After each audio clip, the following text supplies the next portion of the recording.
commencer la correction, ce que je vous propose, c'est l'étude des deux graphiques, et plus particulièrement le graphique de la vitesse des ondes sismiques en fonction de la profondeur.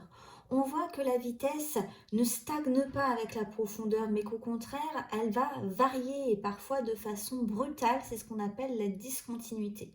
La première discontinuité est entre la croûte et le manteau à 10 km ou à 30 km de profondeur. Il s'agit du mot qui est représenté avec la ligne jaune.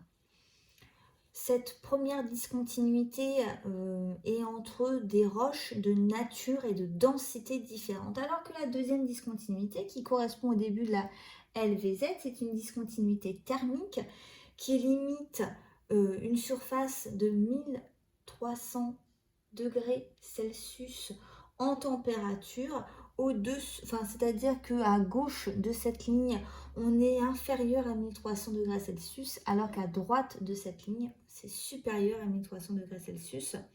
Et à droite de cette ligne, ça va correspondre à autre chose que la lithosphère qui est à gauche de la ligne. Maintenant qu'on a étudié ces deux premières discontinuités, on voit que la vitesse des ondes, bien qu'elle varie, reste assez stable et constante. Ça augmente en lien avec la densité. Puis à 2900 km, on va avoir de nouveau un saut de vitesse, une discontinuité avec une densité qui va augmenter et qui va passer de 2,5 à 7,5 et les ondes P qui vont avoir une vitesse qui vont largement diminuer puisque ça va passer à peu près 13 km par seconde à moins de 8 km par seconde. Et les ondes S, elles, encore plus intéressantes, elles disparaissent totalement, ce qui signifie qu'on arrive sur un milieu qui est liquide. La discontinuité entre le manteau et le noyau à 2900 km, c'est la discontinuité de Gutenberg.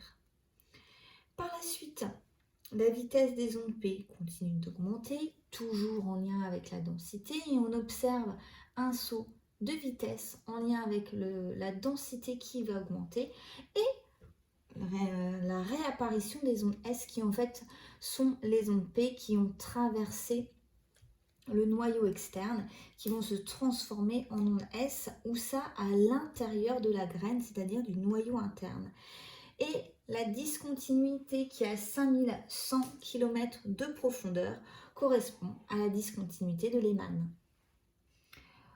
Ce qui permet de bien résumer ces informations, c'est ce document-là qui vient du livre qui me tient particulièrement à cœur, qui est le Géologie tout en un, première année et deuxième année de BCPST, qui ne prépare biologie, chimie, physique, sciences de la Terre. Donc on retrouve cet élément. Hop. Mais normalement, il va falloir le deviner. Et pour cela, on va passer à la correction. Pour corriger le tableau, ce que je vous propose, c'est donc de découvrir au fur et à mesure les cases, un petit peu comme un calendrier de l'Avent en avance. On a pour la composition de la croûte une composition différente en fonction de si c'est de la croûte continentale ou de la croûte océanique. La croûte continentale est composée de granit alors que la croûte océanique est constituée de basalte et de gabbro, donc qui sont des roches magmatiques pour les trois, magmatiques volcaniques pour le basalte et magmatiques plutoniques pour le granit et le gabbro.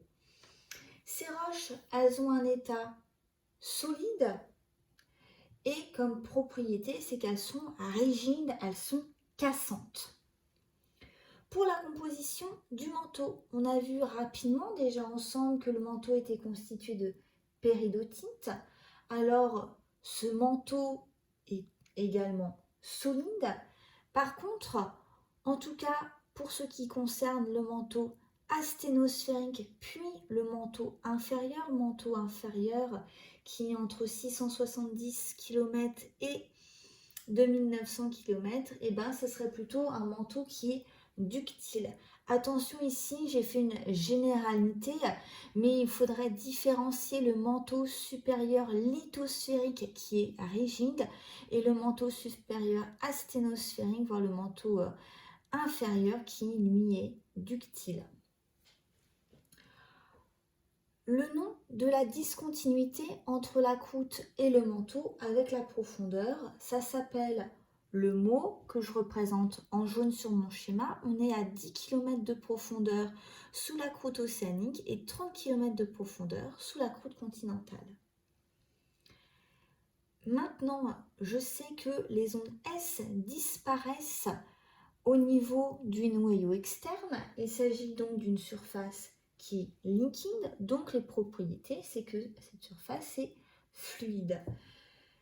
Et ça, en lien avec ce que je vous ai déjà indiqué, avec le document, la composition du noyau externe et interne, c'est la même chose, c'est constitué de fer et de nickel.